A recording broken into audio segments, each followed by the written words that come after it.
Buongiorno a tutti e benvenuti alla nuova puntata di Pillole di Napoletano. Oggi parleremo di un termine molto usato per indicare una persona che non riesce a schiodarsi da una situazione. Il termine in questione è intagliare o intagliato, ma senza la I, solo la N, intagliato. Con il termine intagliato si intende una situazione in cui si è incastrato, non riesce ad andare avanti, una persona che gira a vuoto senza fare niente di effettivo.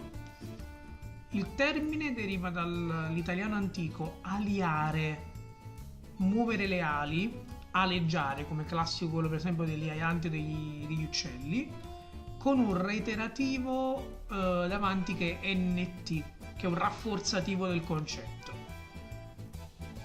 Per esempio, un detto molto famoso in napoletano per usare questo termine, s'entagliato disc, nel senso, si è incaiato il disco, quando il disco all'interno del giradischi si blocca in un punto e continua a ripetere la stessa frase, lo stesso pezzo di musica per vari minuti, a meno che uno non agisce sulla puntina, la alza e sblocca la situazione.